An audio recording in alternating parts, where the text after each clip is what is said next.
Nagka-synthetic na ako ng gamot, nag-thyroid patch, tsaka pampahid, may pangtapal pa sa liig, at hindi pa rin gumaling. Kaya naghahanap ako ng ibang mga supplement, pero wala pa rin nangyari. Mahal-mahal nga ng aking mga supplement. 20,000 na lahat. Kasi more than 18 years na akong may thyroid problem.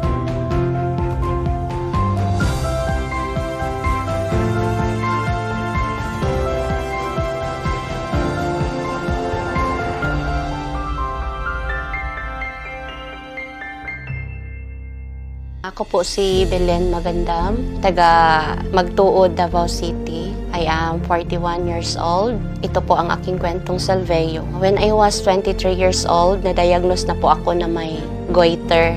Pero binabaliwala ko lang ito kasi wala akong nararamdaman. May iniinom ako na synthetic pero hindi po siya gumaling at naging mas nag-worsen yung yung thyroid ko, yung mata ko feel ko na lumalabas na siya. Kaya nag-stop ako. Sabi ko, hindi man ako gumaling nito. Noong September 2019, pagkatapos kong manganak via cesarean, nararamdaman ko na hindi na talaga ako makahinga. Mahirapan ako makabangon.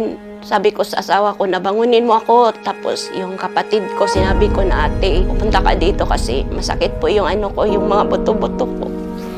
Kasi kahit isang galon ng tubig, hindi ko kayang kargahin. Kinabukasan, napunta ako sa doktor at doon, sabi ng doktor ko na dumating ang araw na hindi na daw ako makabangon at hindi na daw ako makalakad. Spinal ko kasi natamaan na siya. Nalaman ko na may 1.87 cm na bukol ang aking thyroid. Natatakot na ako, nagka-anxiety ako. Nalilito na ako kung ano ang gagawin ko. Hindi na ako makatulog. Sinasubukan ko na kung anong mga gamot. Nagka-synthetic na ako ng gamot, nag-thyroid patch, tsaka pampahid, may pangtapal pa sa liig, at hindi pa rin gumaling. Kaya naghahanap ako ng ibang mga supplement, pero wala pa rin nangyari. Mahal-mahal nga ng aking mga supplement. 20,000 na lahat. Kasi more than 18 years na akong may thyroid problem. Isang gabi hindi na talaga ako makahinga. Nahihirapan na ako kaya nagpaalam na ako sa aking asawa na kailangan mong alagaan ang ating mga anak. Umiiyak ang aking asawa. Nalilito na ako kung ano ang gagawin ko. Hindi na ako makatulog. Doon naranasan ko na paano kaya ako gumaling. Sabi ko sa Panginoon na i-guide ako. Doon ko nakita si Salveyo sa isang testimony na gumaling siya through kay Salveyo. Kinabukasan, nag-order ako at sabi ko, kailangan kong uminom. Noong November 2022, morning yun kasi morning po yung Salveyo na dumating sa akin. Tapos ininom ko siya 3 times a day, 10 scoop, every 1 glass.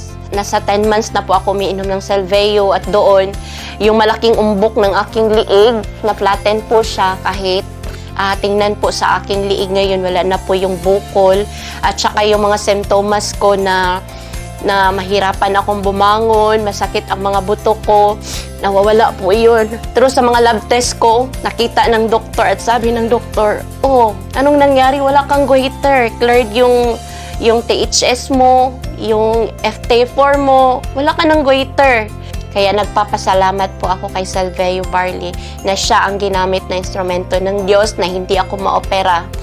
At then, hindi na po maabot sa pundo na gagastos pa kami ng malalaki. Nung nalaman ko na nawawala na yung bukol ko, I am confident na po na makakain ko na yung gusto ko kasi gumaling ako dahil kay Salveyo.